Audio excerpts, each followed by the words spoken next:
بسم الله الرحمن الرحيم الحمد لله رب العالمين وصلى الله وسلم وبارك على سيدنا ونبينا محمد وعلى آله وصحبه وسلم تسليما كثيرا. اللهم فقهنا في الدين وعلمنا التأويل وألهمنا رشدنا يا رب العالمين. Alhamdulillah, we have reached the section on Tayammum, and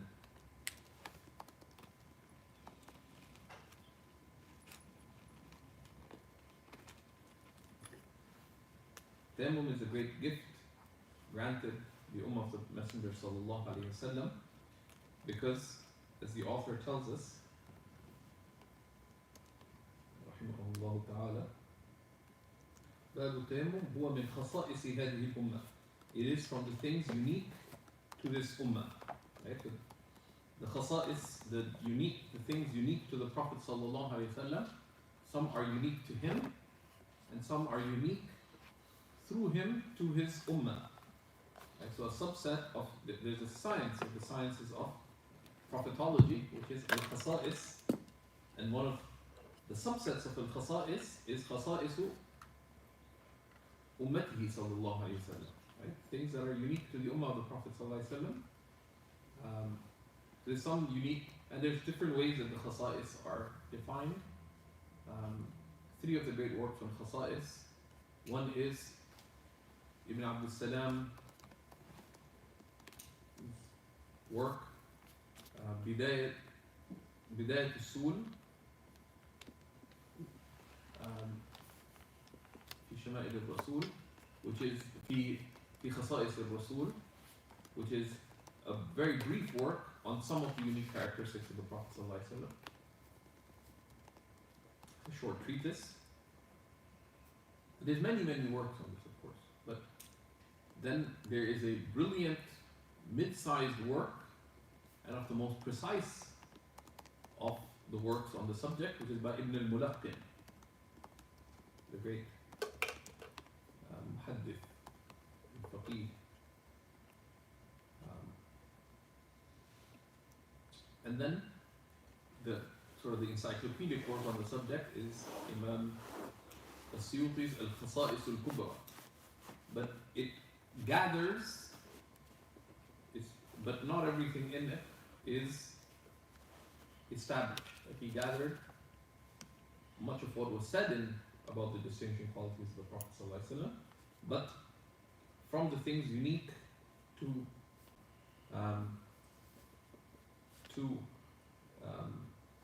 the Ummah of the Prophet ﷺ is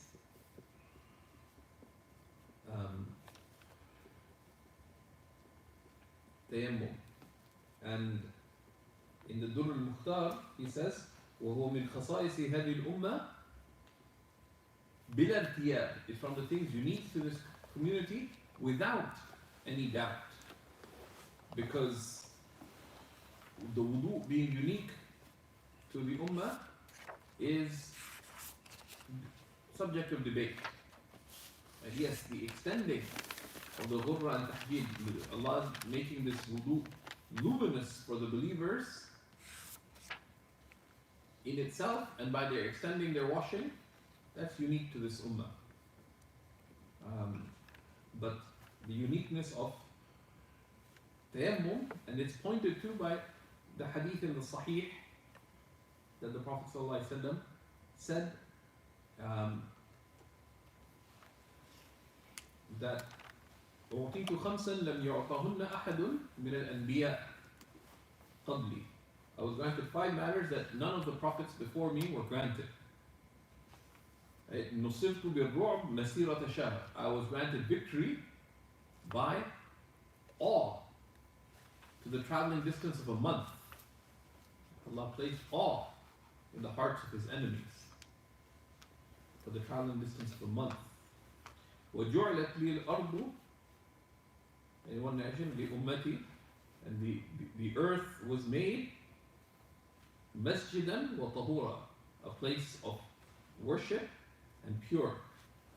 فَأَيَّمَا رَجُلٍ مِّنْ أُمَّتِي أَدْرَكَتْهُ الصَّلَاةُ فَلْيُصَلِّ. So any person of my ummah when the time of prayer comes, meaning wherever they may be, let them pray. And then he continued by the other matters, right? The hadith related by Bukhari and Muslim. The hadith mutawatir, according to Suyuti. And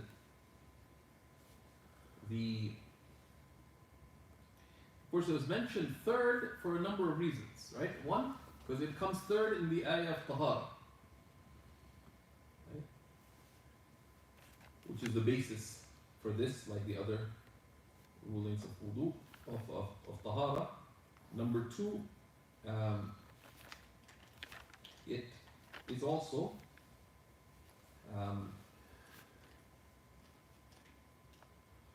logically third, because the basis of tahara is use of water for wudu or ghusl. In the absence or inability to use water, one goes to the third option, which is tayammum.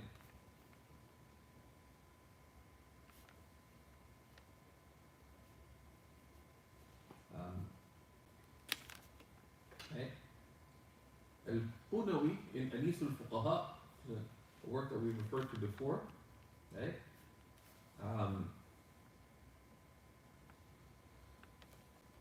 Gives a context. What is the meaning of tayammum in the Arabic language, right?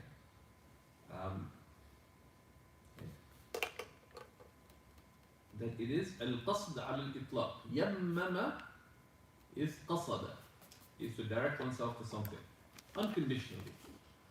The Shari meaning is more specific. Right? It means a particular type of qasd, a particular type of resolve, right? And you can say yammamtuhu, or with the meaning of qasadtuhu, right?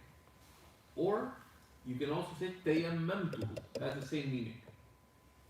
Qasadtuhu. But tayammama has more resolve, right? Yammamtuhu qasadtuhu. But tayammamtuhu taqassadtuhu, right? It's to have a greater degree of determination and resolve. Right? So asluhu at-ta'ammud. It's deliberation. Wat-tawakhi, and to seek out. Right?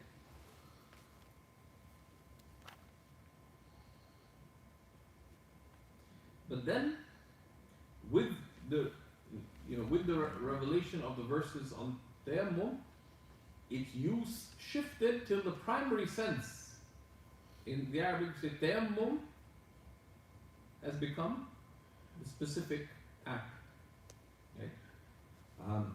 So he says, وَهُوَ مِنْ خَصَائِصِ هَذِهِ الْأُمَّةِ. It's from things unique to this ummah. وَهُوَ لُغَةً الْقَصْدُ مُطْلَقًا. In the Arabic language, it is qasd. It's resolve unconditionally, not a particular type of resolve. وَالْحَجُّ لُغَةً الْقَصْدُ إِلَى مُعَظَّمٍ. It is to direct oneself to something venerated. وَشَرْعًا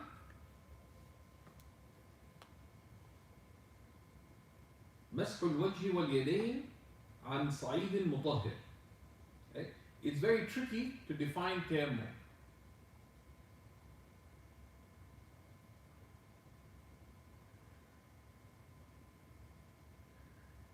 And this has been a subject of some consideration amongst the fuqaha. So he says, because there's a few considerations. Right? One is, what does the Quranic verse say? فَتَيَمَّمُوا صَعِيدًا طَيِّبًا. Okay? So but it doesn't say what you do with it. That's implicit, and the bayan is from the Prophet ﷺ. Right? It's mujmal. What do you seek it out, but what do you do with it? The bayan there is from the Prophet ﷺ. That's clear. But what is the role of, so tayammum has the meaning of intention in it. Well, Sa'id is mentioned, right? So there's tayammum, which is the resolve, so that's manifest in intention. Sa'id, what does that refer to? And we'll see what Sa'id refers to. Right? It says طيبا. وزيادة الوصف يدل على زيادة المعنى. Right? Because Sa'id is اسم يعني لما يوجد أصالة على وجه الأرض. Sa'id is the name of that which is originally found on the surface of the earth. And the default of that is it's pure. So it's being tayyib is an extra quality. And we'll see how that was understood to be manifest. But then the Prophet ﷺ said, التيمم ضربتان ضربة للوجه وضربة لليدين. Tayammum is two strikings.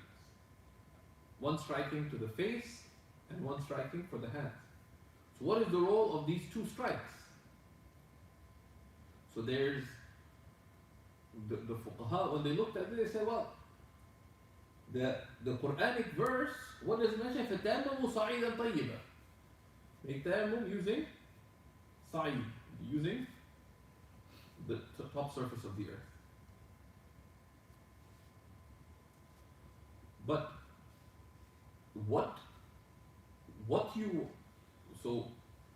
how you wipe has not been described in the verse, but its bayan is required from the sunnah of the Prophet ﷺ.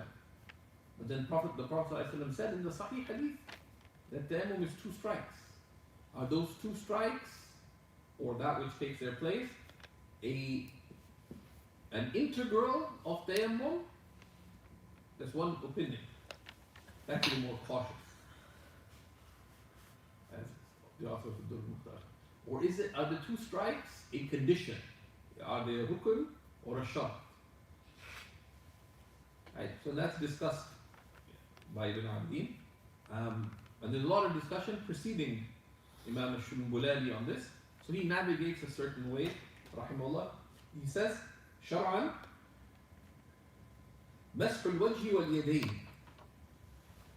Tayammum is wiping the face and the arms عن صعيد مطهر, with the top surface of the earth that is purifying.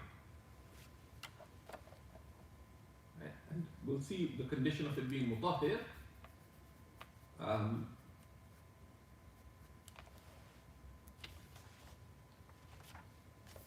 So this is the definition he gives, and this is a good definition. Right?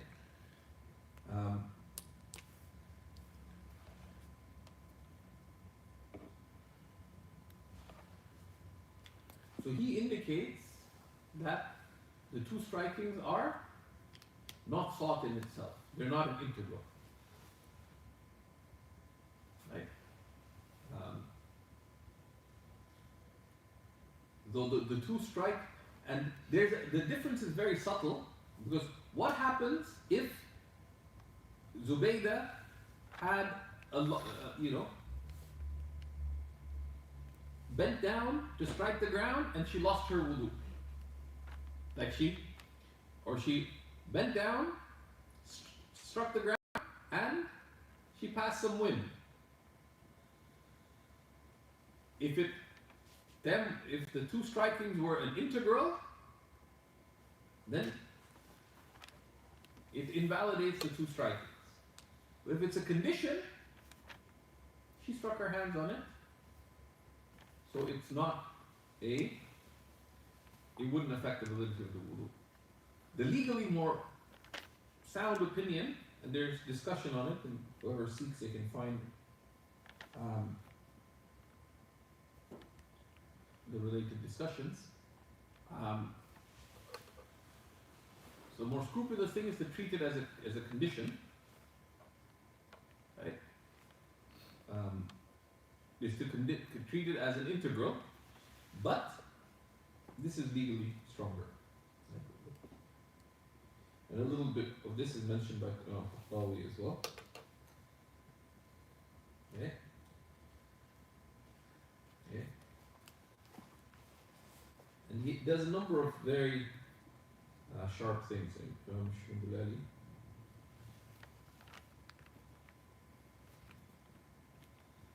Okay.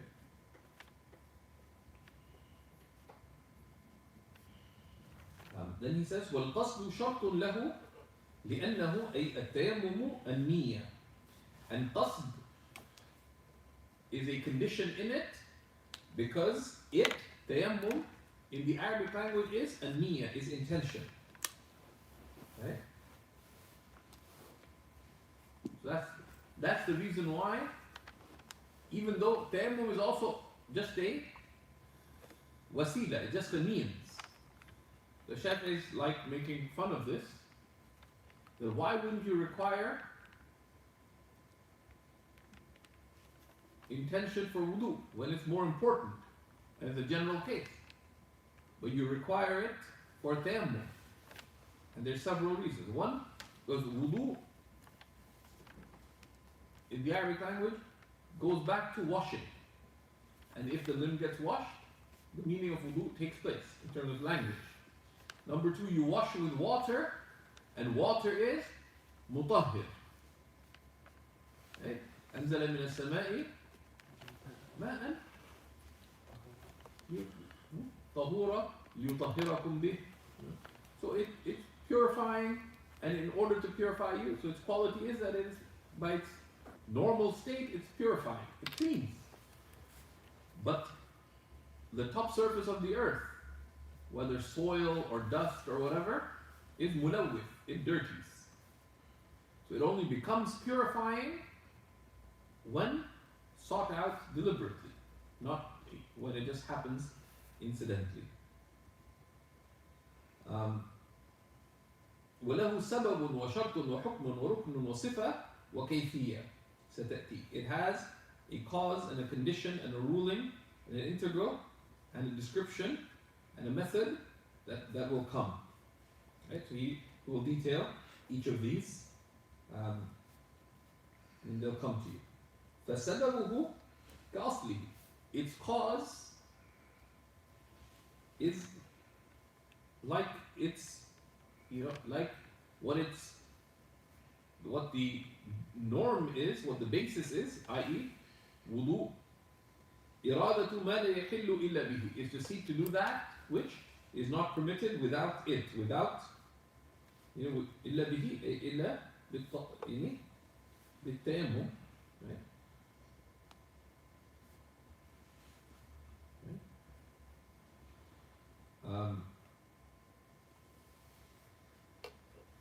وشروطه قدمها بقوله يصح التيمم بشروط 8. Tayammum is valid with 8 conditions. الأول النية. الأول منها النية. The first of them is the intention. لأن التراب ملوث فلا يصير مطهرا إلا بالنية. والماء خلق مطهرا. So there are 8 conditions, and you can diagram these, and you should have diagrammed them already. And you can classify them in different ways, right?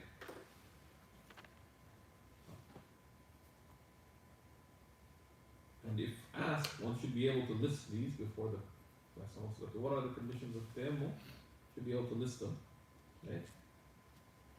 So now, what is intention? Right? So he says, because soil dirties, so it's not purifying except with intention. When water was created, purifying. وَالنِّيَّةُ حَقِيقَتُهَا عَقْدُ الْقَلْبِ عَلَى الْفِعْلِ. Right?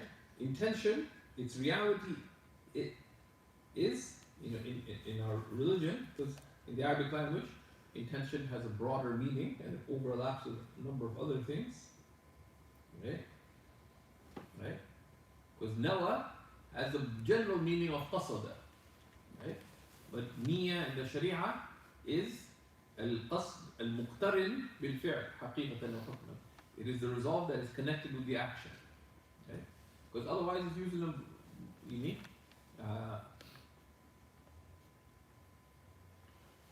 in a broad sense.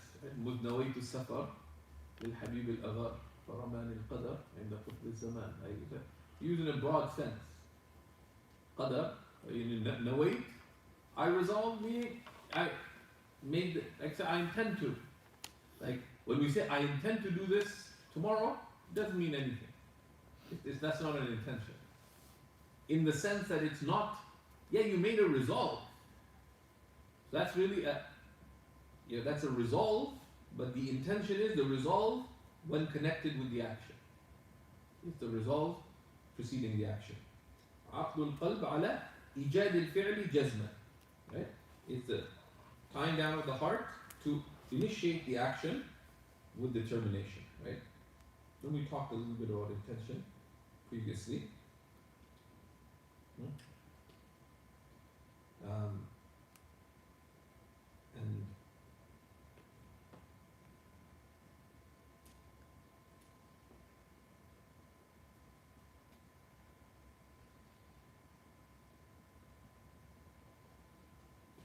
And so the first of the conditions is intention.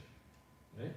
ووقتها عند ضرب بيده على ما يتيمم به. The time of the intention is when you strike with your hands on that which you're going to make tayammum with. Right? أو عند مسح أعضائه, or when wiping one's limbs. Doing it at the time of striking the ground is safer, on the possibility that the striking is an integral. الضربتان أو ما يقوم مقامهما. The two strikings are that which takes their place. Right? That's why he mentions the two. بتراب أصابها. With dust, أو مسح أعضائه بتراب أصابها, or wiping one's limbs with dust that has affected them. Dust or soil. So not just turab or other soil. Right? So the basis is the striking. Okay? How else are you going to wipe? But if you're in a snowstorm, in a sandstorm, you could just put your hands out and make the intention. That يقوم مقام الضربتين حكما. That takes the place of the two strikes.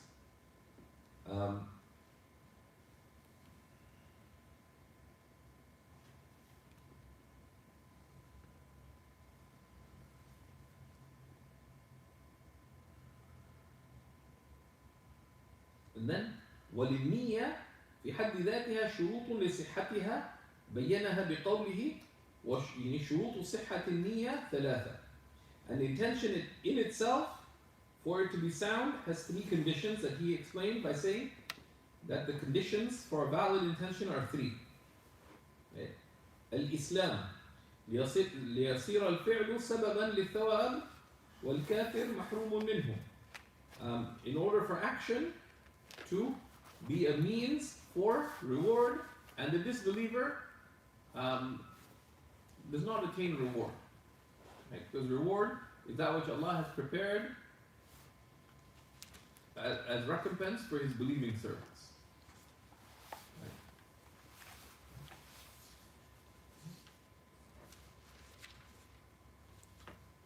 So there's an invitation to a party, you refuse the invitation, then you don't get to the party. Simple as that. There's an eternal party. All you have to do is accept the invitation. Yeah? والثاني التمييز. The second is discernment.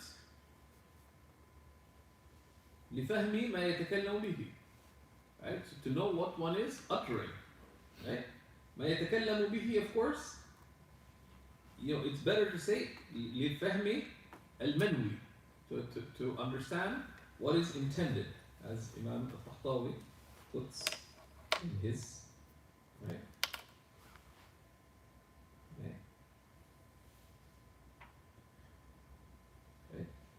So tamyiz, so one reaches the age of discernment, which in court is 7. And it could be less or more for a specific child. والثالث العلم بما ينويه, and knowledge of what you are intending. Right? ليعرف حقيقة المنوي والنية معنى وراء العلم. And knowledge and intention is a meaning beyond knowledge. Right? And knowledge of what you're intending doesn't mean the details of it. Because let's say someone becomes Muslim and they don't know what the prayer is. Say, I intend to pray. Can you intend to do something that you don't know what it is? No. Right? Now, this doesn't mean you know all the details of what you're doing. Right?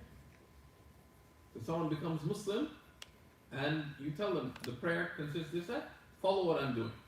So someone intends iqtida. It's valid.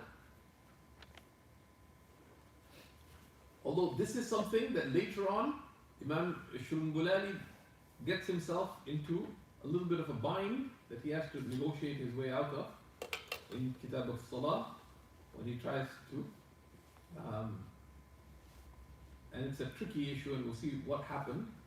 There's some complicated discussions. He actually goes back on what he says in Nur al-Idah in his commentary. We'll discuss it when we get there. So knowledge is a meaning beyond, intention is a meaning beyond knowledge. Because it's to know something and then to resolve to do it. الذي يسبقها. But knowledge comes before the intention.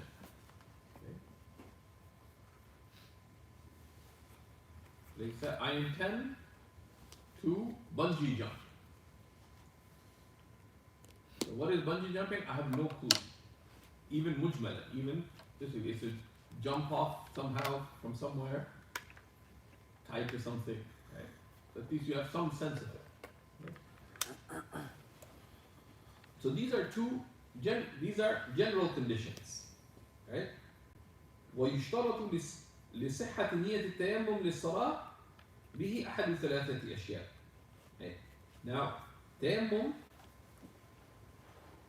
he says, ونية التيمم لها شرط خاص بها بينه بقوله يشترط لصحة التيمم ليكون مفتاحا للصلاة. In order for تيمم to, it's a condition for the validity of تيمم, for it to be a key to prayer. فتصح, in order for it to be valid, one of 3 things.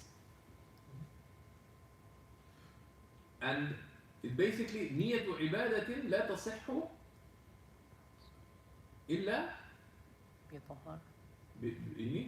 بالطهارة. نية عبادة مقصودة is to intend a specifically sought out act of worship that is not valid except in a state of purity. So someone intends to enter the mosque. Is entering the mosque ibadah? But is it in itself ibadah? No. It's ibadah, but not maqsuda. It's a wasila, it's a means.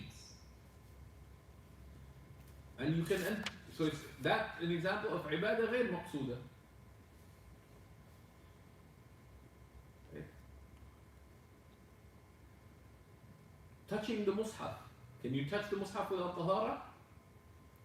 No. But so you can enter the mosque without tahara. It's improper too, if there's an excuse. That's why you notice classically they built the wudu areas outside the masjid, or in the courtyards, etc. That's part of respect for a masjid.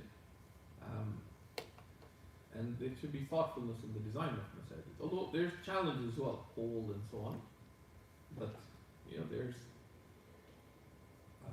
we should be careful of in a'raf غير طيبة, of non-wholesome customs.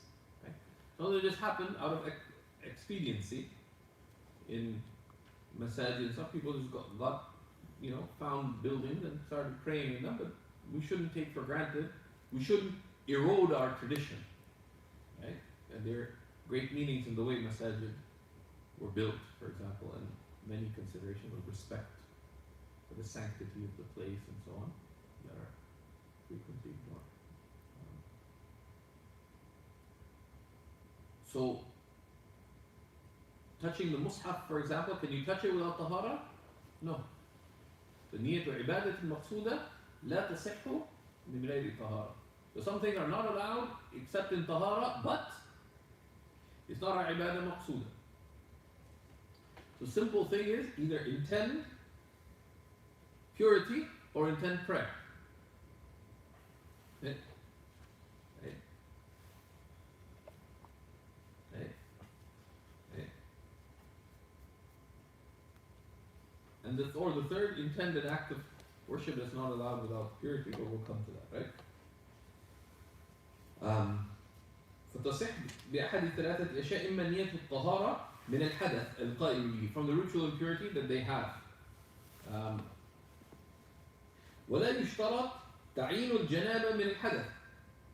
It's not a condition that one specify, janaba, major ritual impurity. فتكفي نية الطهارة, but it's sufficient to have the intention of طهارة as in general. Why? لأنها شرعت للصلاة وشرطت لصحتها, because it was made a condition for the prayer and made a condition for its validity. وإباحتها, فكانت نيتها نية إباحة الصلاة, and so the طهارة has been made a condition for the validity of prayer and its permissibility. So the intention of طهارة is a condition, is an intention to make permissible the prayer. فلذا قال أو نية استباحة الصلاة, or the intention of making prayer permissible. لأن إباحتها برفع الحدث, because its permissibility is by lifting ritual impurity. فتصح بإطلاق النية. So it is valid with a general intention. Right? فتصح بإطلاق النية.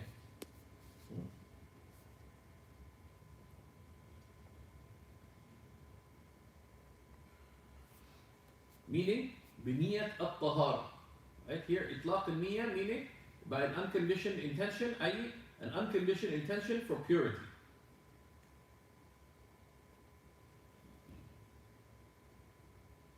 وبنية رفع الحدث, or the intention of lifting ritual impurity. لأن التيمم رافع له, because tayammum lifts it, meaning lifts ritual impurity. كالوضوء, like wudu, عند فقده, عند فقد الماء, حقيقة حكما, when there's no water. أما إذا قيد النية بشيء, now if you condition the intention with something else, so I intend to I make tayammum to sleep. I make tayammum to have lunch in a state of purity. Let's say. For that intention of tayammum to be fit to pray with, it says, فأما إذا قيد النية بشيء, if one conditioned the intention with something, فلا بد أن يكون خاصا, then it must be something specific that is recognized. بينه في الشرط الثالث, that is made clear in the third condition. بقوله, by his statement, أو نية عبادة مقصودة, or the intention of a sought out act of worship. وهي التي لا تجب في ضمن شيء آخر. And a sought out act of worship is one that is not required within something else. بطريق التبعية, by way of following, by way of being a means. فتكون قد شرعت ابتداء تقربا إلى الله تعالى. So it was legislated initially as an act of drawing closer to Allah subhanahu wa ta'ala. وتكون أيضا لا تصح بدون طهارة, and it is also not valid without ritual purity. فيكون المنوي, so therefore what is intended is either إما صلاة, either prayer, أو جزءا للصلاة, or a part of the prayer. في حد ذاته كقوله نويت التيمم للصلاة, I intend tayammum for the prayer, أو لصلاة الجنازة, or for the funeral prayer. أو سجدة التلاوة, or the prostration of recital, أو لقراءة القرآن, or to recite the Quran, وهو جنوب, if in a state of janaba, أو نويته لقراءة القرآن, I intended it, the tayammum, to recite the Quran. بعد انقطاع أو نوته, or she intended tayammum to recite the Quran بعد انقطاع حيضها, after her hayd ends, أو نفاسها, لأن كل منها, because all of these لابد لهم من الطهارة, right? وهو عبادة, right? So in all of these, ritual purity is required, and each of these things is an act of worship. فلا يصلي به المتيمم إذا نوى التيمم فقط. So if you only intended the tayammum, then you can't pray with it. Now, here, what we learn from the Mashaykh is, don't scare people.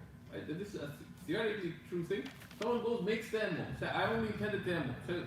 So, but why do you make tayammum? To pray. That was not only tayammum. Right? And why would someone go make tayammum? Right? And it's the meaning, that drove the action. That's the intention. So why did you make, I only intended tayammum. Oh, it's not valid. Right? There's a principle that applies to people of waswasa, a fortiori, that man sa'a fi naqdi ma tamma min jihatihi fa sa'yuhu mardudun alayhi. Someone who takes the means to negate something that they themselves did, that is rejected. And that has many other implications, but it applies to something like this. You went to make tayammum. Why? What did you intend? Only tayammum. So why did you make tayammum? To pray. That's enough.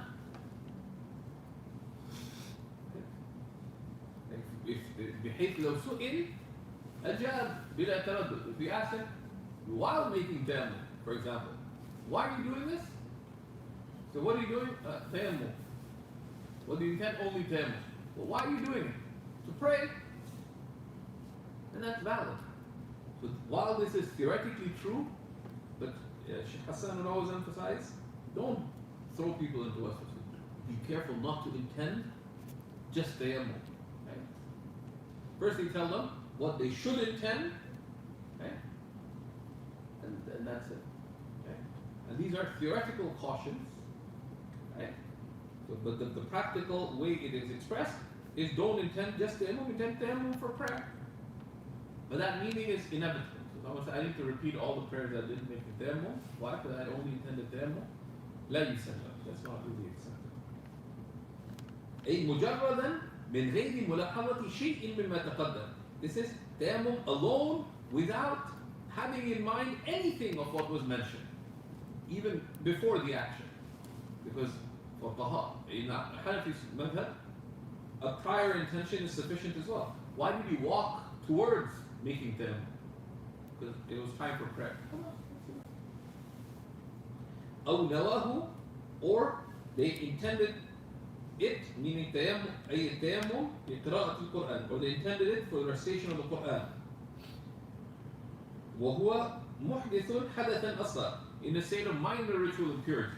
Because if you had major ritual impurity, then recitation of Quran requires tahara. ولم يكن جنبا, if they weren't in a state of major ritual impurity. وكذا المرأة إذا نوته للقراءة ولم تكن مخاطبة بالتطهر من حيض ونفاس. And likewise, if it was intended if a woman intended tayammum for recitation and she wasn't called upon to purify herself from hayd or nifas. Right?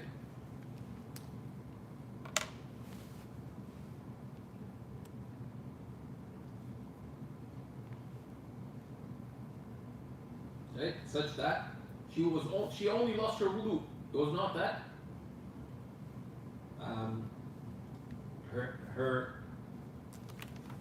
so someone is in hayd, her haid's not over. She just wants to recite the Quran, so she can't make tayammum then. Okay? لجواز قراءة المحدث لا الجنوب, because the one in minor ritual impurity can recite the Quran without touching, لا الجنوب, but the one in major ritual impurity cannot recite the Quran without طهارة. فلو تيمم الجنوب لمس المصحف أو دخول المسجد أو تعليم الغير لا تجوز به الصلاة في الأصح. So if a person in major ritual impurity made tayammum to touch the Quran, it'd be valid for them to touch the Quran. أو دخول المسجد, or to enter the mosque, it'd be valid for them to enter the mosque. Or تعليم الغير, or in order to teach another person, which is a recommended intention, right? لا تجوز به صلاته. Their prayer would not be valid with this kind of intention for them, fil asah, according to the sounder opinion, or any of the recommended places where tahara is called for. وكذا لزيارة القبور. Someone did not have wudu to enter the grave. They intended. Simple thing is, say, I'm making tayammum for prayer. You don't have to pray right away. That's it. So don't complicate, right? So any recommended intention is intent, tahara, or salah. Well, adhan, or adhan. It's not an obligation to have tahara to give the adhan. Well, iqama, or the iqama. Was salam, or to give salam. You know, the Prophet ﷺ was given salam by somebody.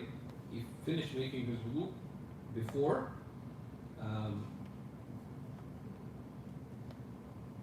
returning the salam. So it's recommended to be in a state of tahara to give salam. But it's not a requirement. But it still remains obligatory to return the salam, right? وَالسَّلَامُ رَدِّهِ, right? And to return the salam.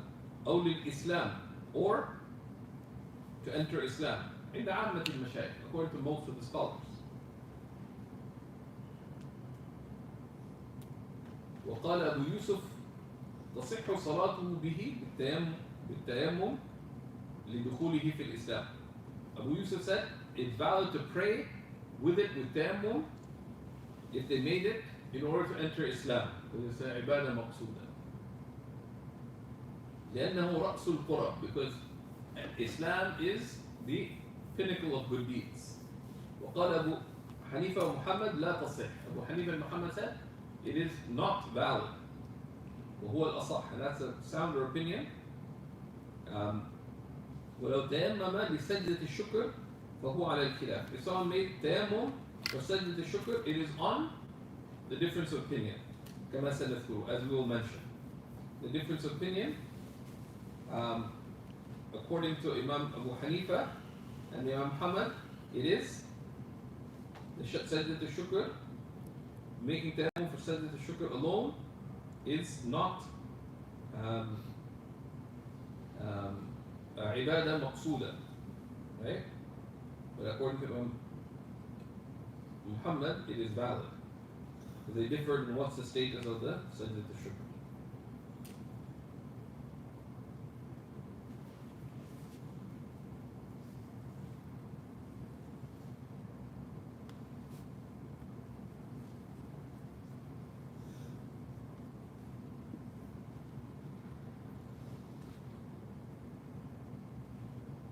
في رواية النوادر والحسن جوازه بمجرد نيته. And there's a narration in the Nawadir. This is in a narration from other than Zahir al-Riwayah, from Imam Abu Hanifa, and the narration of Al-Hasan, meaning Al-Hasan ibn Ziyad al-Lu'lu'i from Imam Abu Hanifa, that it is permitted that tayammum, جوازه أي التيمم بمجرد نيته, بمجرد نية التيمم. That tayammum is valid with the intention of just tayammum. And okay? And so this is and Takhtawi mentions ولا اعتماد على هذه الرواية كما نبه على ذلك الكمال. الكمال ibn al-Humam pointed out that this is not a reliable narration. But if someone has a lot of waswasa, sometimes you have to give them something to hold on to.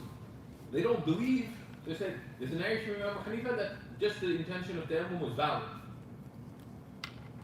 It's the narration of Al-Hasan ibn Ziyad, they're okay. Right? Don't they have to give. Although technically, this is taken care of by the broader fact that you intended Tayammum. Why did you make it? It's not conceivable that you made it just like that. How many times have you made Tayammum just like that? Outside of practice, right? Have you done it? Just randomly went somewhere and did the Tayammum just for the sake of it? Ever made active Tayammum? Yeah. But why do you make it? Yeah, because there wasn't water, but what? You have to pray. Or to be in a state of tahara. The practice of it. One needs to understand this, but one teaches people, make tayammum with the intention of being in purity or to be able to pray. Keep them out of the complication. Because that's one of the dangers of teaching without having some judgment, because it causes waswasa. And very often, maybe someone who doesn't have a lot of knowledge, but they have good judgment, and one feels safe with them teaching, because they won't confuse people. And there's others who,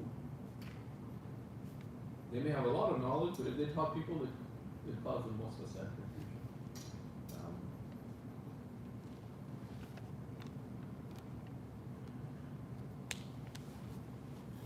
That's the first condition, right? Intention. It has a few conditions. There's 3 conditions for intention in general, and there's 3 that are related to tayammum itself.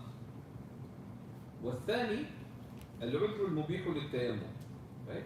The second condition, والثاني من شروط صحة التيمم, the second of the conditions for the permissibility of tayammum, العذر المبيح للتيمم, is the excuse that permits tayammum. Right? And this is what's understood from Allah subhanahu wa ta'ala saying, فَلَمْ تَجِدُوا مَاءً, and you do not find water. Right? Right?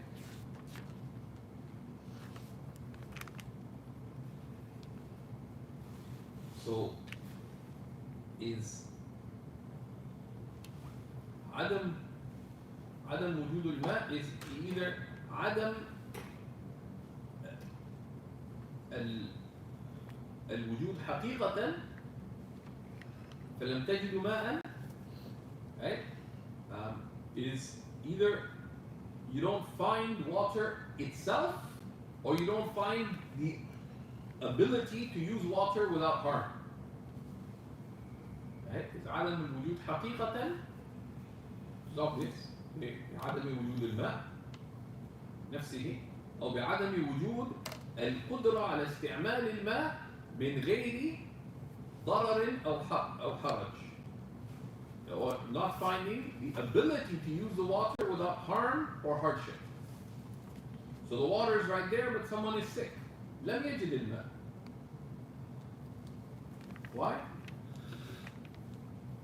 Because this is عدم لم يجد الماء حكما. Effectively didn't find the water.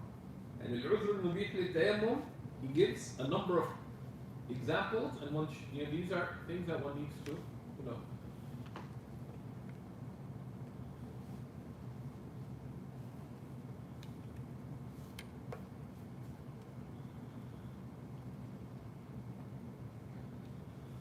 So it says the excuse that permits tayammum وهو على أنواع. This is many types. Right? So many types. It says كبعده, such as his being distant, أي الشخص ميلا, right? Being distant a mile from the water. وهو ثلث فرسخ, and a mile is a third of a farsakh. بغلبة الظن. And this is by reasonable surety. Because you don't have to actually go the whole distance. If you go the whole distance, you reach the water. Right?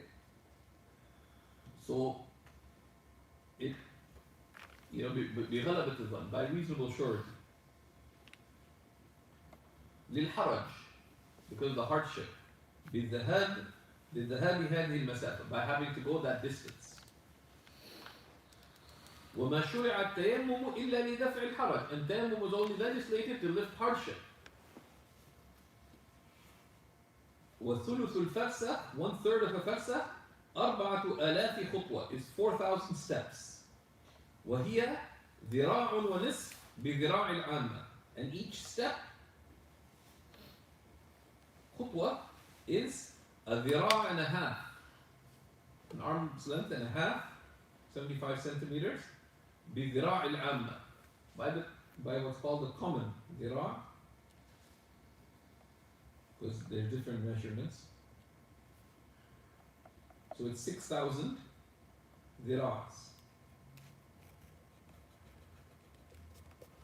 6,000 ذراعs, which would be about 3,000, right?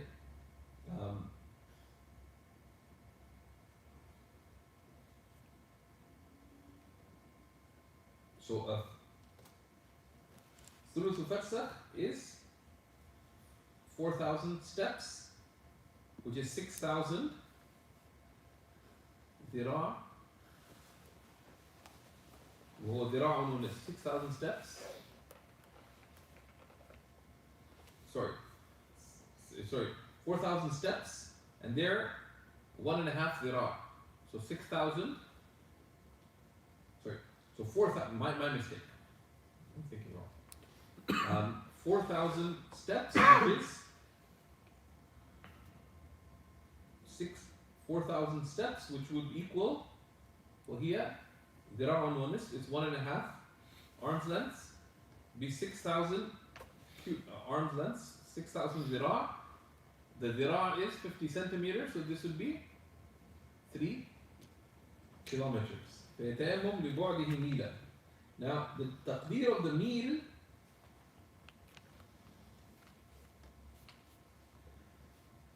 right, there is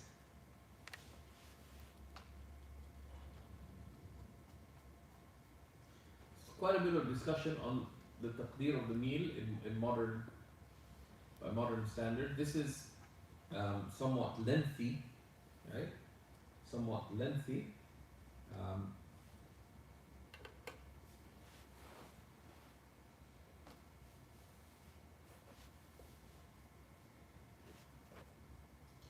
Right? Right? And these are approximative.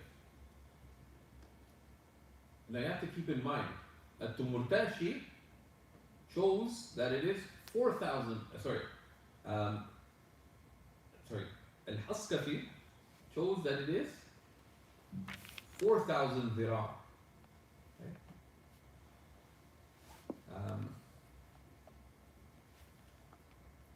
Right? And this is chosen by a number of authors. Right? Imam Ibn Abdin rahimahullah says, قوله 4,000 ذراع is 4,000 ذراع, 4,000 cubits, and this was mentioned by Zaynai, meaning in Tabin al-Haqa'iq, and in Nahar, and in the Jawhara al-Nayyira, and Talat al-Halba, Ibn Amir Hajj in his commentary on the Munya says this is the predominant position, right? كما نقله غيره. But the other position, وفي شرح العيني, in the commentary of al-Aini, is frequently referring to شرح al-Fiqhi, and he has many shuruh fiqhiyya, but generally when they say شرح al-Aini, it tends, when in the fiqhi context, it tends to refer to his sharh on the Kanz. Al-Aini wrote a number of other commentaries, amongst them his sharh on Tuhfat al-Muluk, etc. ومسكين, his sharh on Mulla Miskin, on the Kanz. والبحر عن الينابيع أنه 4,000 خطوة. So there are two positions. قال الرملي والأول هو المعول عليه. The first is الرملي, which is خير الدين الرملي, who has a حاشية on the بحر. وما في شرمولانية من التوفيق بينهما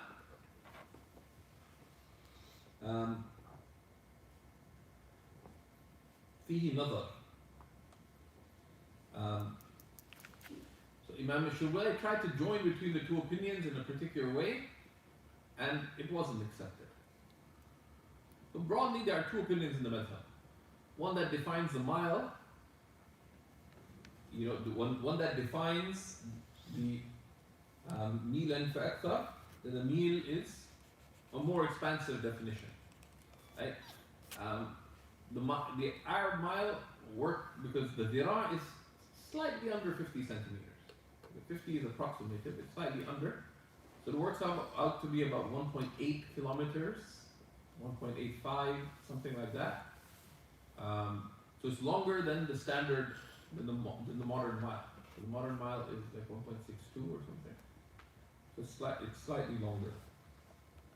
Right, so this is something to note from Hashit ibn Abdin. This is page 155. Right.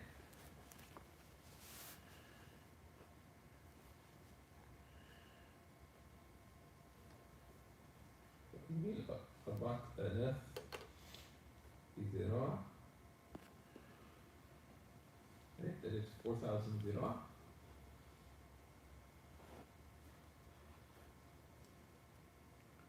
That's what is in the Zaylai.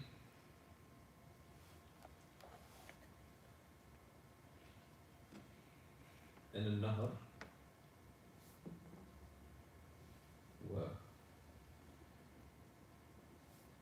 والحلبة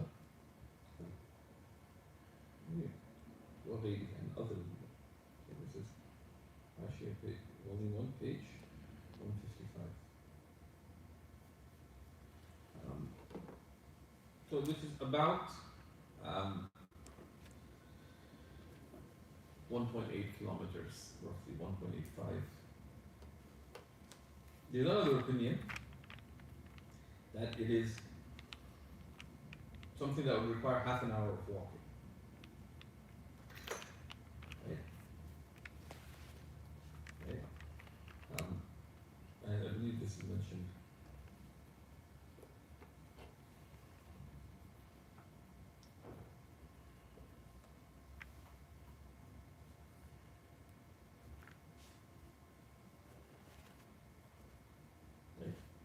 Because they say, right? Because the meal, the Arabs, some of these distances they define descriptively. One of them, because the meal, originally in Arabic, and Tahtawi mentioned this, and you can see the detail, is muntaha madd al-basar. Because beyond that, the things go beyond the horizon. So why is the meal called that? Is it from mail, etc.? That's the ulama of Lugha have field on it. Because as far as the eye can see, basically.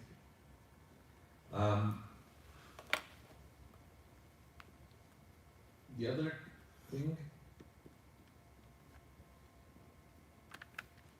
yeah, it's there. The other one is, it's what you can walk in half an hour. I'm not sure where I remember that from, but it's floating around somewhere. Okay. And it's بغلبة الظن, by reasonable surety. وهو المختار, and that's the chosen opinion. Right?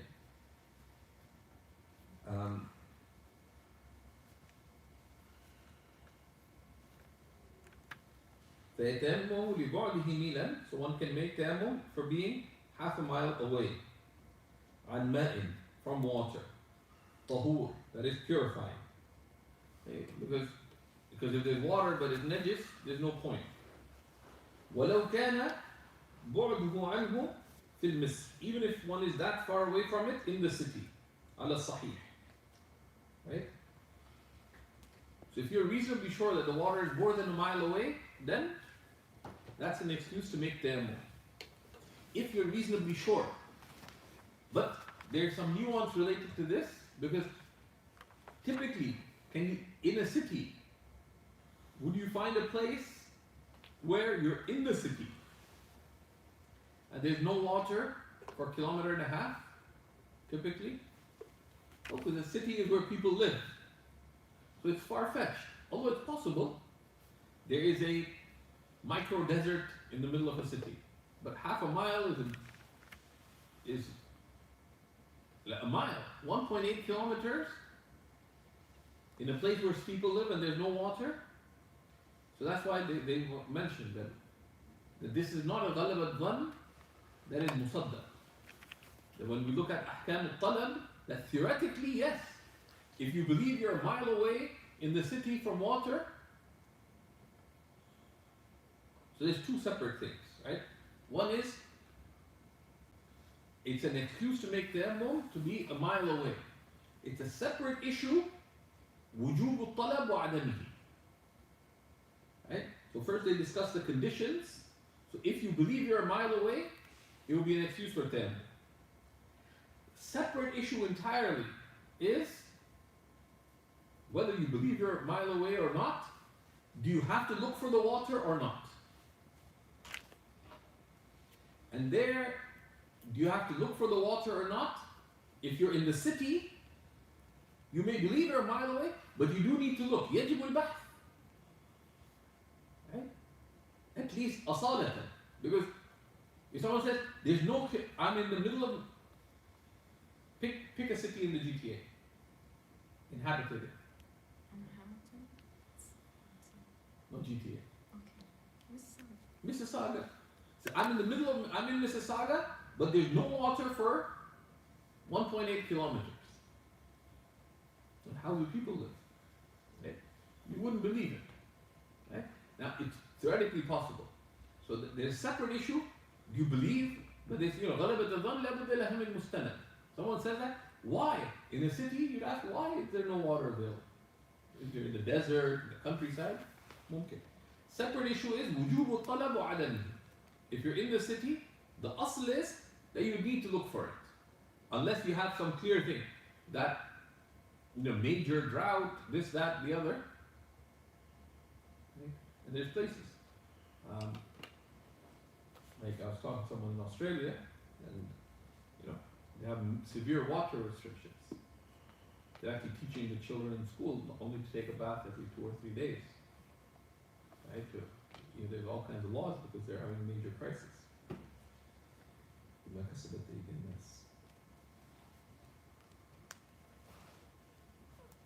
لبعده ميلا عن الماء, to be a mile away from water. طهور ولو كان بعده عنه في المصر على الصحيح, even if in the city, right?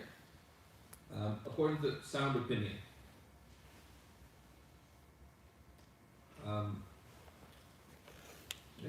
And this is, and they explain that the other opinion والمنع بناء على عادة الأمصار.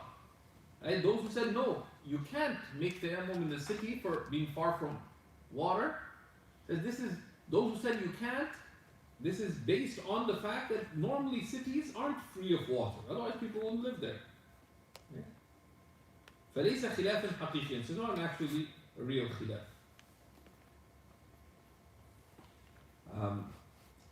للحرج, due to hardship.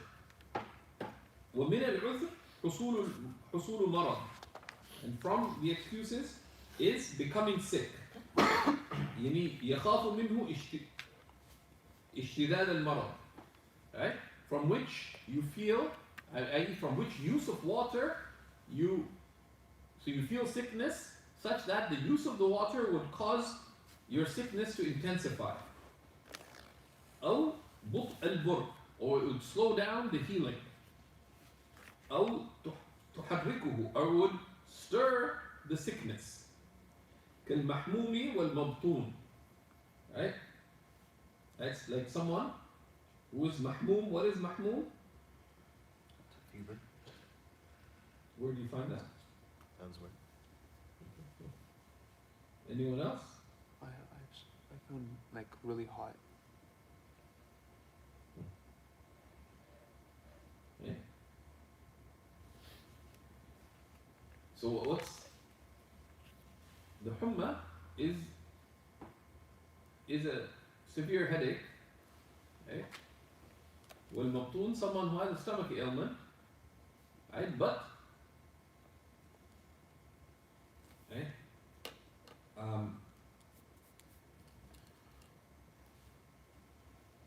And the stomach ailment, that this would be aggravated by it. Okay? ومن الأعذار برد يخاف منه بغلبة الظن التلف. And from the excuses is cold from which one fears by reasonable surety التلف, loss of limb, لبعض الأعضاء, of some limbs, okay? أو المرض, or sickness. So like in a Canadian winter, you're outside and you don't have any way of accessing hot water, right? Or any way of drying yourself or covering yourself, right? إذا كان خارج المصر, if one is outside the city, this is believable. يعني العمران, meaning outside city limits. ولو القرى, even in villages, التي يوجد بها الماء المسخن, right? In which one finds heated water. أو ما يسخن به, or that which can heat the water. سواء كان جنبا أو محدثا, whether one is in major ritual impurity or minor ritual impurity. Because some people said that this is believable for major ritual impurity, that if you're in the intense cold and you took a ghusl, then you could fear severe harm. But for wudu, you wouldn't. So within the city, this is not normally believable. Because if you're in a home, you can heat the water, you can dry your limbs, you can dry limb by limb. Even ghusl, you don't have to do it all at once. You pour water, dry yourself, pour water, dry yourself, pour water, dry yourself. Even each washing, you could be drying as you go along. But in city, you can beforehand you can dry the water. You can make minimum ghusl. Afterwards, you can dry yourself, wear warm clothing, etc. وإذا علم الماء المسخن, if one does not find heated water, أو ما يسخن به في المصر, or if one doesn't find anything to heat the water with, or to dry oneself, right? Or to keep oneself warm after the fact, فهي أي المصر كالبرية, right? Right?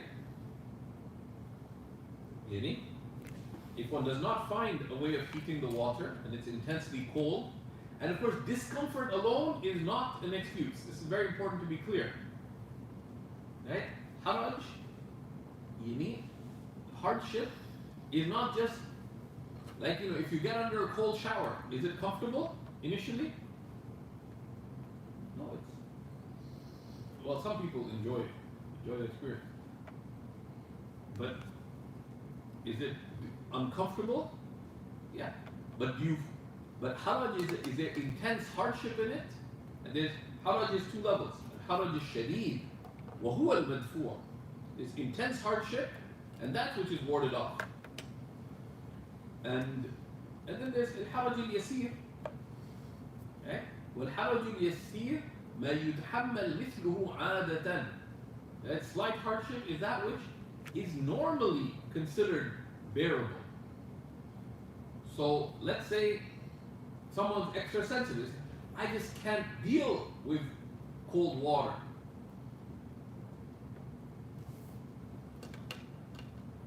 But it's not customarily considered to be a hardship. الحرج الشديد ما لا يتحمل مثله عادة.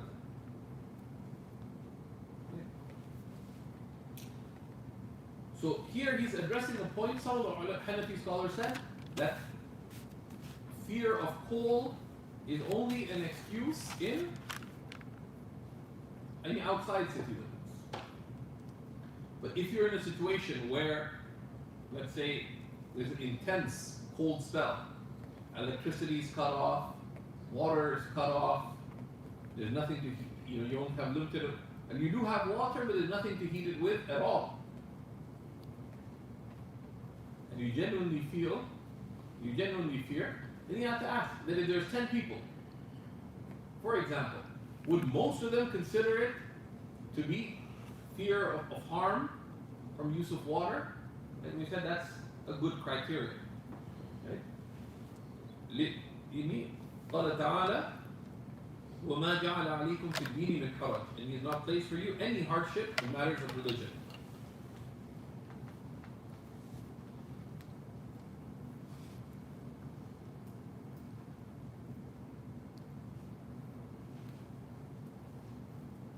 Okay?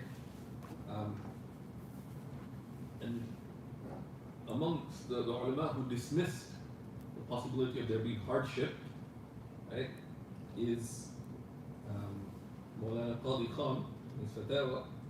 It's mentioned by Ahtawi, right? قال في الخانية يعني is عدم اعتبار خوف ضرر التلف من البرد. There's no fear of cold water, of loss of limb, because like in the city, because it's just delusion, wahm. It's not done. So have you ever lost any limbs by making wudu with cold water? No.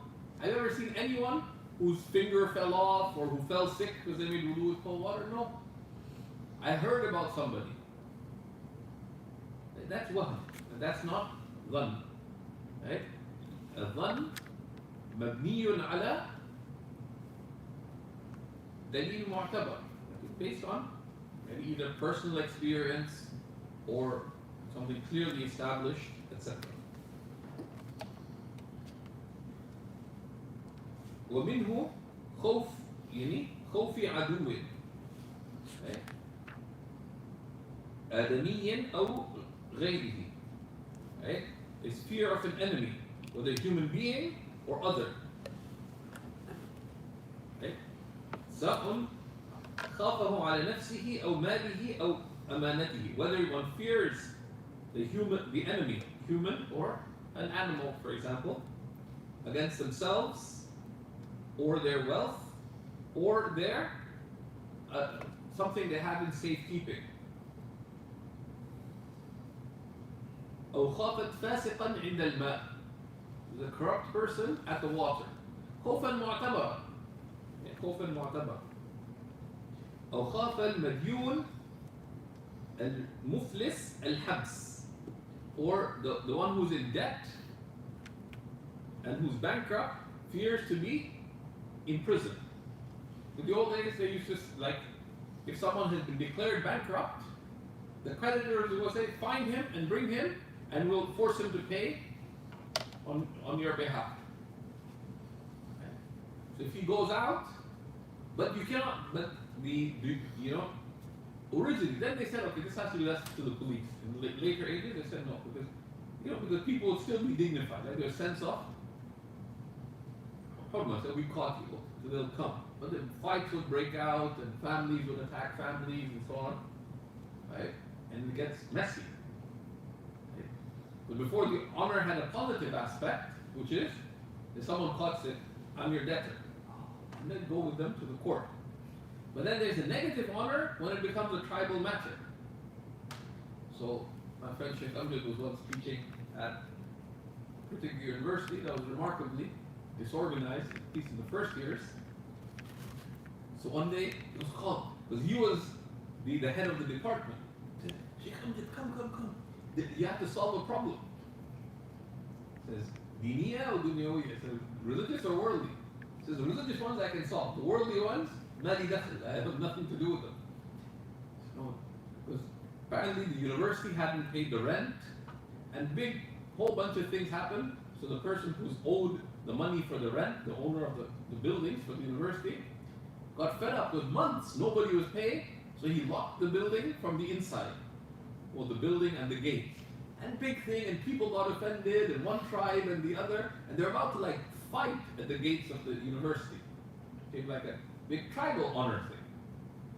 So that, and that's why, in the later sense, you can't just go grab the creditors yourself, because they're not going to come, and people are not going to deal with them. They're not going to come respectively, and and people won't take them respectively. So then that goes back to the maslaha al-am. So if this happens, if there's genuine fear for oneself, right? Because لأن صيانة النفس أوجب من صيانة الطهارة. Because protecting oneself is more important than protecting, ritual purity. But of course, if there's a way around it, right? So if someone's worried about Islamophobes, right? One thing, of course, people magnify problems. A remote fear is not considered real. On a daily basis, how many Muslims do you think in universities, in high schools, in workplaces, how many Muslim women are making wudu on a daily basis in the Greater Toronto area? Thousands. In a year, 365 days, easily there's more than 1 million wudus done. How many people have had any kind of attack against them over 1 year? 10? Like 100? That'd be far-fetched. But 10. That's 1 in 100,000. Is that reasonable fear? So that's not a reasonable fear. If there's some reason for fear, then you do it in a way that would not cause aggravation, but that's not sufficient cause for tayammum. In the normal case, unless somebody is in a dangerous neighborhood, some really genuine situation. And of course, the question is, why are you there during the time of prayer? Right? So those are broader questions. If someone got stuck, their car broke down, etc., then it's believable.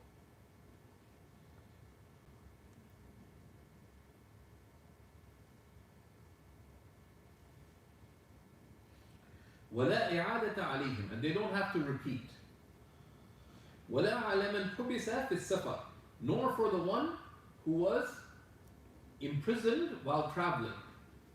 Because generally, when you're out of town, there isn't water anyways.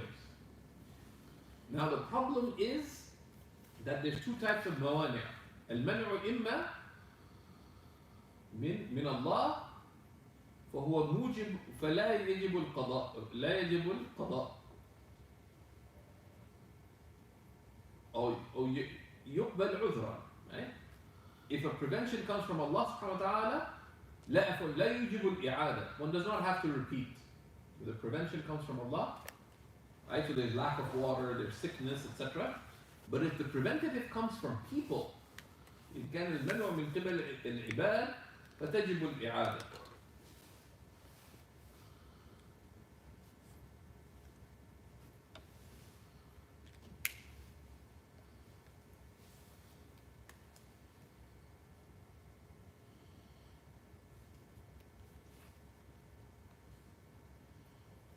Right? So, but if someone was imprisoned in the city and prevented from access to water, right? But the thing is, in things like that, don't just throw out fatwas, right? Because Zahir al-Riwayah there, if the prevention comes from people, right? So someone imprisoned you, that's a prevention from people, right? So some Zalimeen took over and they said, okay, because of recent events, we're going to imprison all of you. So each of you were imprisoned in a room here and then locked up and they went away. You couldn't make wudu. That prevention is coming from people, so you make tayammum and pray, but there will be repetition. But there are other opinions in the madhab about that, right? If someone was just held up for a day, then you go repeat it. But someone's in prison for years, until you have to repeat all those prayers, that's fatwa. That's something that requires its people, right? And if you're not of its people, if I'm not of its people, shouldn't be giving statements like that.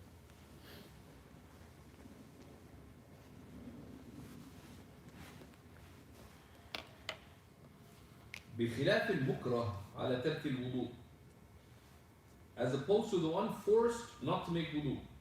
فتيمم فإنه يعيد صلاته, as opposed to the one forced not to make wudu, فهذا المنع من قبل العباد. This prevention is from people. Therefore, one needs to repeat the prayer. Now, some things are not preventions from people. So, for example, a friend of mine and I, he wanted to argue with me. I didn't want to argue, but he insisted that you have to make ghusl on the plane. Someone wakes up, they had a wet dream on the plane, or their hayd ended during the plane. You have to make ghusl. You're not allowed to make ghusl on the plane.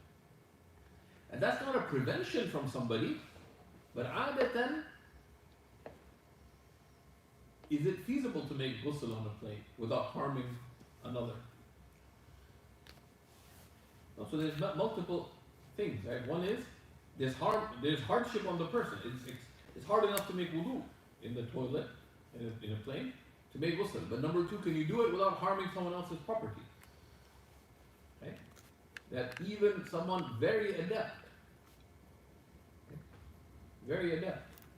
So when I'm not so tired, I'll usually put a few tissue papers on the ground while very carefully making a very minimum wudu. But even then, water falls down on the ground. There's such limited space. Imagine making ghusl there. Okay? You imagine 2 or 3 people making ghusl. You'd be harming someone else's property. Okay? And so that's not a prevention from people. Right? Prevention that it was allowed without harm, and they did not allow you. Okay? Blocking a passageway is not a prevention from people. That is, it's shaglu haqq al-ghayr. It is busying what is a right of another. Right? So not praying in front of the toilets. Why? Because it's the right of people to be able to access the toilet. And the Prophet forbade, praying on public ways where, unless it's on the side, so you don't block people the road for people. So we need to pray. Well, pray off the road. Right? It's not your right to pray on the road. So there, the prevention is not coming from people, right? And there's more detail coming on that. ومنه. So if you read the matan, all of these are with the majhul to the kaf, كبعده وعطش. But if you read the commentary, the more properly would be وعطش ومنه عطش, or thirst, right? ومنه عطش سواء خاف حالا أو مآلا, whether one fears it now or in the future, على نفسه أو رفيقه, or for oneself or for one's travel companion, في القافلة أو دابته, or one's animal, ولو كلبا, even a dog, like a guard dog on travel. لأن المعد للحاجة كالمعدوم, because something that has been set aside for need is as if it does not exist.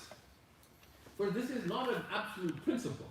So this does not apply to zakat, for example. So if you're saving to buy a house, you still have to pay zakat. Because the fuqara have a haqq on your mal. وفي أموالهم حق معلوم. Okay?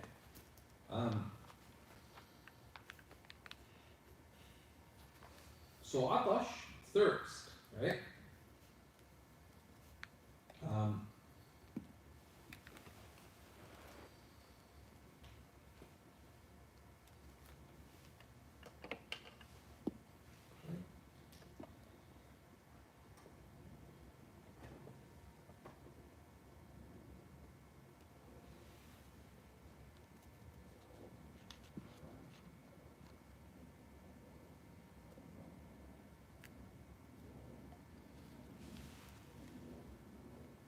And there's some fiqh related to Nasr Allah al-Afiyah, someone being in distress.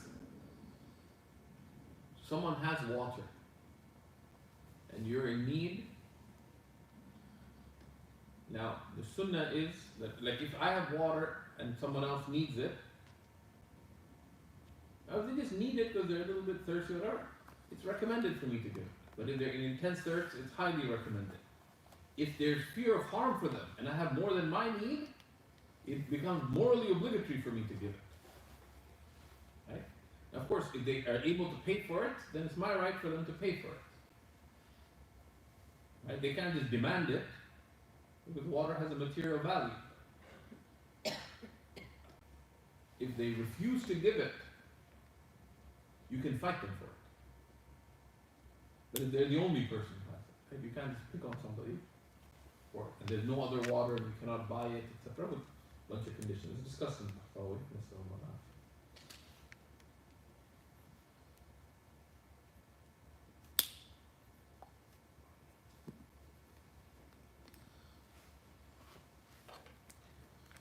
Or for one's animal, right?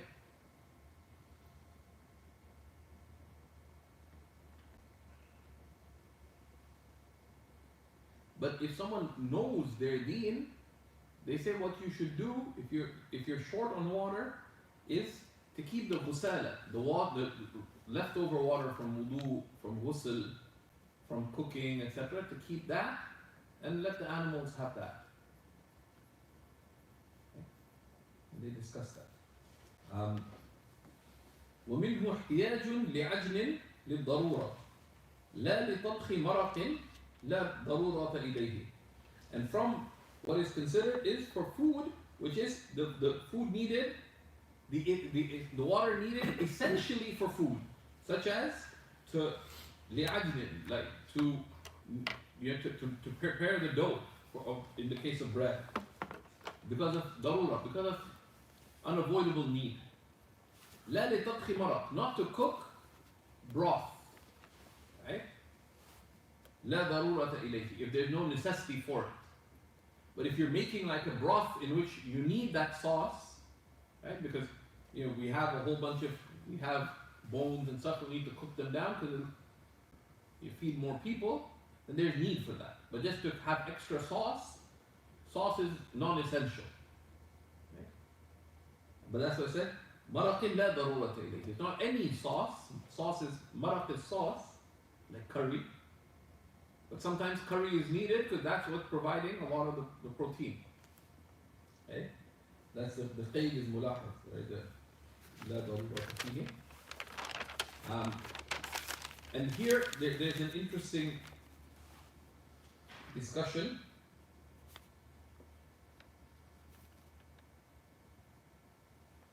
Right? And this is very famous, mentioned in Tahtawi, but its origin is, and is discussed a little more extensively by Sayyid Abu Sa'ud. Okay? It says, وَمِنْهُ احْتِيَاجٌ لِعَجْنٍ. Right? He says, likewise, if you need it to remove filth. Right? But then he says, أَمَّا إِذَا احْتَاجَهُ لِقَهْوَةٍ. What if you need water? You need to make wudu, but you need the water for qahwa. Because you have 3 days more distance. So you either get your daily cup of coffee or you make wudu. What's the ruling? Can you make tayammum or not? Because you need the water for coffee. Any thoughts? Like some people, if they're used to having their coffee, if they're not, they may get like a major headache. Yeah. So maybe. Yeah, so he says, أما إذا احتاجه للقهوة فإن كان يلحقه بتركه ضرر تيمم وإلا فلا. If one needs it for coffee, right? It's not just يريده. Did anyone have the Shaykh Abdurrahman edition? Did he mention the qahwa edition? Yes. Okay. Right. So, إذا كان يلحقه ضرر شديد, right? Because those who drunk coffee, they know that, for example, the first day of Ramadan, most coffee, it's coffee withdrawal. 1 day, 2 days, not a headache, but they survive through it. But there's some people who, like literally, they're non-functional. They do that, then they should cut down their coffee. Right? Consumption. Okay? كذا بحثه right? السيد.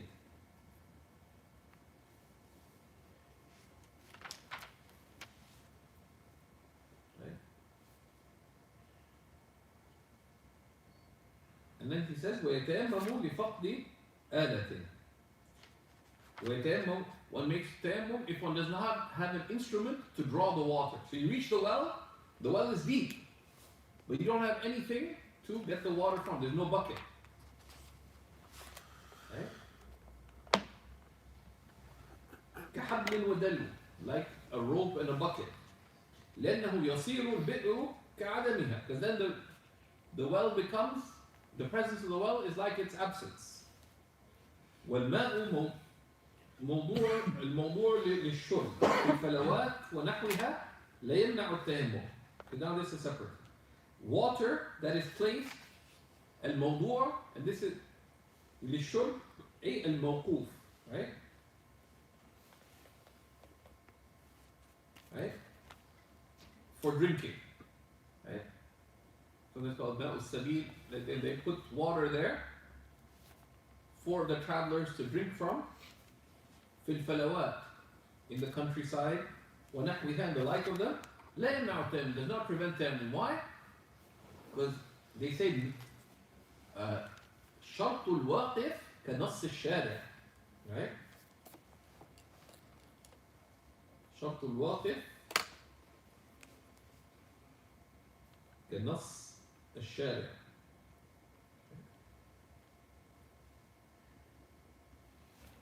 Right? So if someone puts الماء موقوف للطيور, right? There's someone put that, and you just got sticky hands, I just want to take a little bit for that, you're not allowed. Because if someone put that water there for that, right? You're not allowed to touch amwal al-waqf, right? Even these kind of things, right?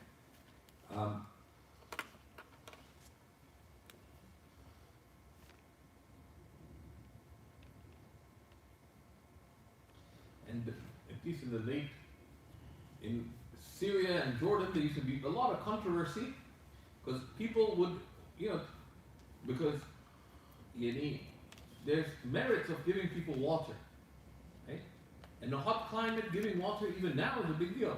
A lot of people working outside, etc. So people would now with cooling, they would get these water coolers with taps and so on. So taxi drivers, masakeen. Of course, the taxis in Syria used to be much worse than the taxis in Jordan. The masakeen, you see them bringing 2-liter. Some would actually just, because in Jordan it'd be a big fitna because the water in most masajid, because the Ministry of Endowments would actually get the water filtered, or some of those machines would actually filter the water. The water that comes at home, they said, it's غير صالح. It's not fit for any human consumption, for any human use. Some of it, they had to legally mark it. غير صالح لاستعمال الإنسان. That forget drinking it. You can't drink it. You can't cook with it. Don't use it on your body. But that's the water coming from the taps. Why is it coming from the tap? Because the next door neighbor does all kinds of funny uses with the water, leaves Jordan without water, and then gives them access to water, but typically it tends to be polluted with their fertilizer.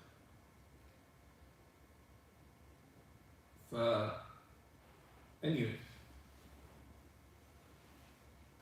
so that's the problem. Shaykh would get very upset. Say, yeah, not really bad. You can't. But there'd be some difference of opinion, right? If the water is connected to the mains, and the urfan, so in Damascus is a little bit easier, because alhamdulillah, at least till the late 90s, but in 2000, there's ample water. In a place like Damascus, there's ample water. So just connect it to the tap. So at least if you take one bottle for yourself, nobody would mind. The person would not mind. Then you took one bottle, whatever, for personal use after. Labas. Even if the caution is, don't do it. But it's hard to be hard on people on that, because the person doesn't mind either. If you ask 10 people, do you mind someone takes one bottle for them? But I don't get it for your whole household. Like some people literally would bring their own pipe, then connect it to the thing, and fill their like the full, like, your big jug, like 20-liter jug, most people would mind, right? Because you're using up the filter, etc. But it requires caution, right?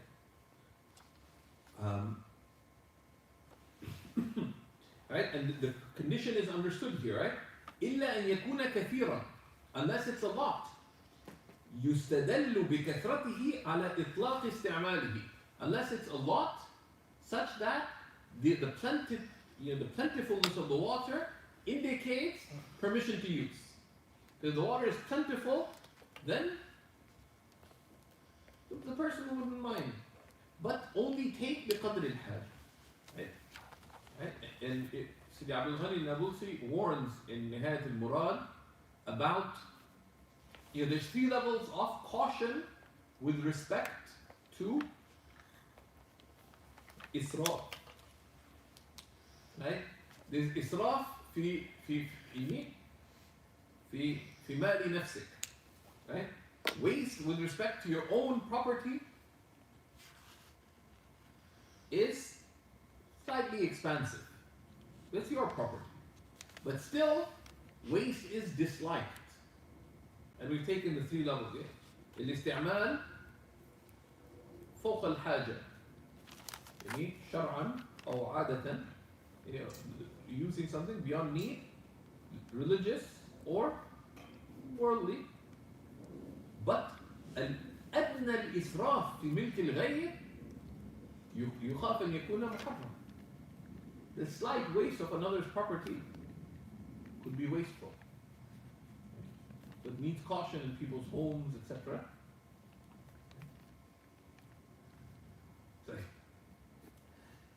Someone turns on the tap in someone's house and they're whispering on the phone. So they want to disguise that by turning on the tap. That's not fair usage of someone's water, right? And that it's feared that it be sinful. Like even slight waste. More caution, requiring more caution than that is al-israf في حق العامة, in something that's a public right, because everyone has a right over it. Nobody can give you permission to it, right? And that requires particular caution. And like something that's public property, because مبنى أمره على الحفظ is مال اليتيم والأرملة والمستضعف, is the property belonging to an orphan or a widow or someone who is weak in society, right? Someone who's weak. Like some people came and they cheated refugees. Okay?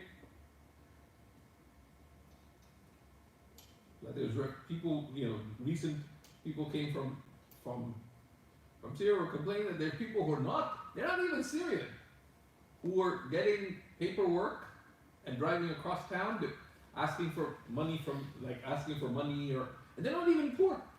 But it's like it's a free handout. So just take. That's not allowed. The relief efforts, Mama was helping those days. I had health issues, but I had to help her type up these messages. Someone asked for 5 meat grinders. Like, you're one family. Why do you need 5? That's not a public. So, well, they're giving it out now. Let's keep some for the future. Even if they gave it to you, that's غير طيب. So that's so this is an example.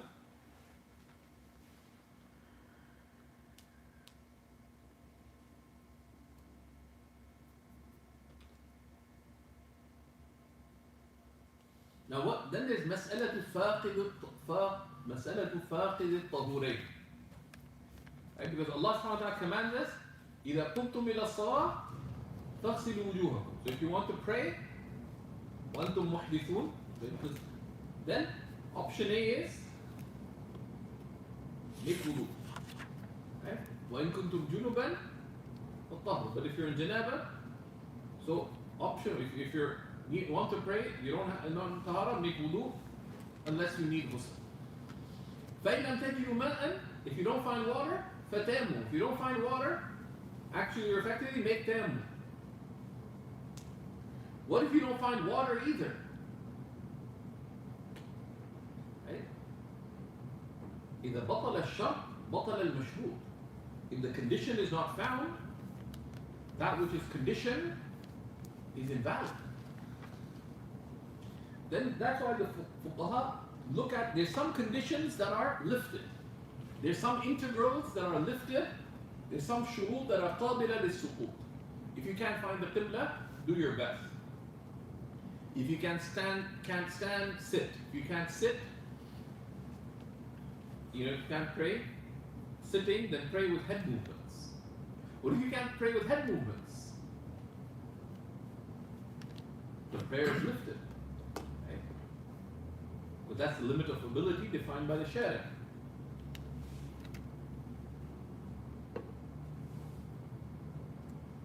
So they discuss some integrals and some conditions. What if you can't find clothes? What do you do? If you don't find clothes to cover your awrah, what do you do? Still. No, so you cover your awrah in some other way. If you don't find anything to cover your awrah with, I have actually a friend who stuck his head out from the balcony, wrapped in his, I forget it was either bed sheet or the curtain, but he looked very much naked underneath, like this, rosy pink white guy. Like, what's going on? Came out of the shower. His friend got fed up because they both lived like without furniture, with this stuff in piles on the ground. I don't know. His friend had a fit of conscience. The night before, actually, I went over with one of the mashayikh, Shaykh Ashraf, that he warned them that mess like this, the jinn come into, evil spirits, etc., clean up, this and that. He gave them whole admonition. So in the morning after Fajr, one guy went to sleep, the other wrapped up everything he found to take to get it all washed. But my friend went into the shower and took his clothes up in his own bedroom. So the guy took his clothes too. Like the clothes, he took them off to put them back on. So at least this is the story I heard. He was peering from the balcony. He said, Sayyidi, can you bring me some clothes? Because I want to get to Jumu'ah. And right then they were giving me a adhan. That's the adhan. I'm already running late. So I was fearing the first. I forget exactly, but they won't miss. The guy, poor guy, missed it. But there, if you can't cover the awrah, you cover it. With clothing, you cover it in whatever way you can, wrapped in whatever. But he didn't go out like that to Jumu'ah. And we'll see.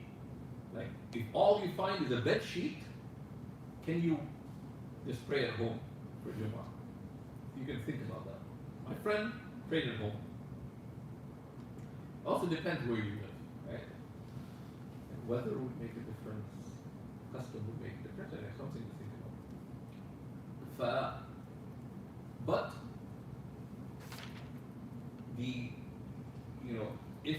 so this is called faqid al-tahurain. Someone who is not able to make wudu and is not able to make tayammum either. What do they do? Right? He says, ولا يتشبه فاقد الماء والتراب الطهور بحبس عندهما. عند الإمام أبي حنيفة ومحمد. وقال أبو يوسف يتشبه بالإمام. And Abu Yusuf said that they يتشبه بالمصلين. You do the actions of the one praying. Right? And there's some difference on this, right? And right? So this mas'ala is called mas'alatu faqid al-tahurain. The one who's not able to use water or dust. They're jailed in a room where there's wall to wall carpeting, and the walls are painted with something that's not natural. Then Abu Hanifa and Abu Muhammad said you can't pray like that originally, but right. So you تشبه بالمصلين. Imam Tahawi explains it. You do the actions of the prayer, but you don't intend to pray out of حرمة الوقت. Right? Now, there is here a Sayyid, so Tahtawi quotes a Sayyid, Abu Sa'ud al-Masri, from Tanwir al-Absar and its commentary, right? وَقَالَا, right? So here, so and there's different opinion about this, unpacking this issue in the method. Imam Shubulali takes one interpretive path, which is that Imam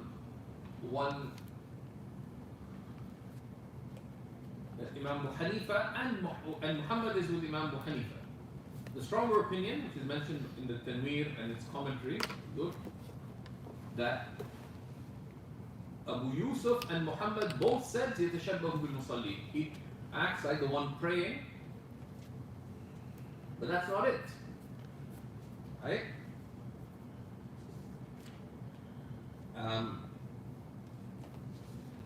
يتشبه بالمصلين وجوبا, and that's obligatory. فيركع ويسجد, right? ولا يومئ قائما ثم يعيد. Right? And they said به يفتى. Now an important, وإليه صح رجوع الإمام. And this is what the Imam returned to. His original opinion was, you don't pray.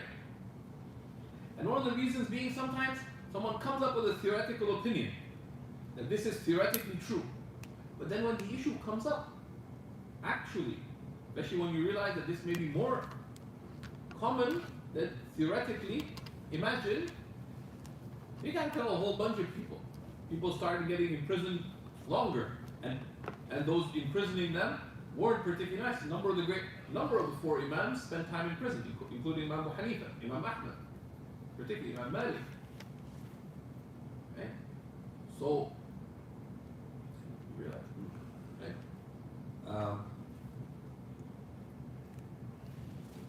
So the summary is that the tashabbuh, the ruling is agreed upon according to the relied upon position.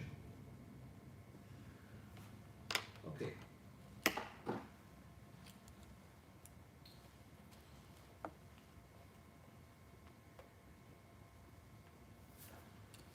Well, now here يتشبه بالإيماء. They make تشبه بالإيماء. This is, so there's two problems here. بالإيماء, you do the actions of the prayer. بالإيماء أي ولو بالإيماء, even if it be with إيماء. Even if it be with إيماء. Even if it be with head movements. But the relied upon position is that they do all the actions of the prayer, including prostration, including ruku' and sujood, but the form of the prayer, they don't actually say that the opening takbir, out of hurmat al-waqt. Right? But then they repeat after.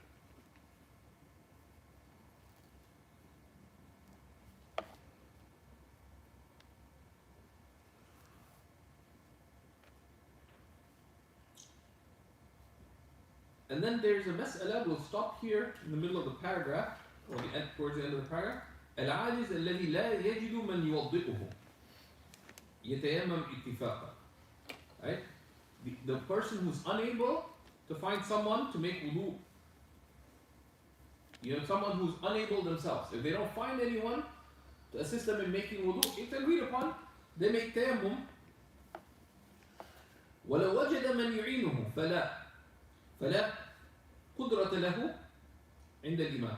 Now if you find someone to assist them, to assist you, then according to Imam Abu Hanifa, you don't have ability. إنما يكون المرء قادرا بقدرة نفسه لا بقدرة الغير. A person, according to Abu Hanifa, a person is only able with their own ability. A person is only able with their own ability, not with the ability of another. Right? لا يكلف الله نفسا إلا وسعها. Allah does not make any soul responsible for more than its own ability.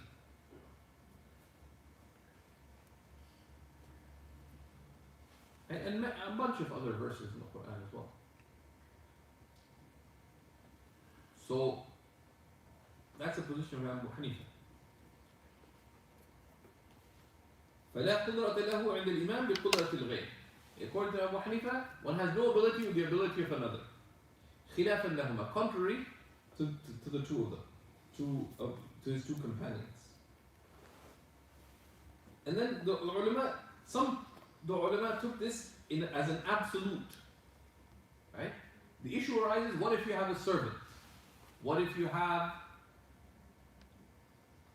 a child or a spouse who willfully or is expected to assist you? So according to Hanifa, you don't have ability even in that situation. If it's no hardship for them, etc., then it will be recommended to seek it, recommended to ask, recommended for them to accept, right? But in the position of Abu Hanifa, there's a lot of facilitation for people with chronic conditions. It becomes really hard for spouses or children or others. So every prayer, to make wudu, to change this, to change that. Right? So someone, for example, has, like some people in their old age, they're not able to hold, they need to wear adult diapers, for example. Or they have pus coming out, or this or that. Right? So they have to, the person can't do that on their own without hardship for each prayer. They don't have to. Okay, so this is the relied upon position of Abu Hanifa, that the person does not have ability with the ability of another. Someone's hospitalized, you see Muslim patient, and sometimes it's nice, but you are actually severely inconveniencing the medical staff. And it's dangerous. Like someone who can't walk by themselves to the washroom, and they're someone older, they're overweight, they're unstable, for them to be walked, and a lot of injuries major injuries are caused in hospitals by people falling over, going to the washroom, or in the washroom. And they're trying to make a whole wudu and wash their feet, and it's really hard for them and really hard for the person. And those are situations where Allah loves for His dispensations to be taken. Life, He loves for the matters of resolve to be taken. Okay? And it's important to التيسير على أصحاب الأعذار is an important consideration in this matter. It's a facility for people who have chronic conditions is important. وصلى الله على سيدنا محمد وعلى آله وسلم.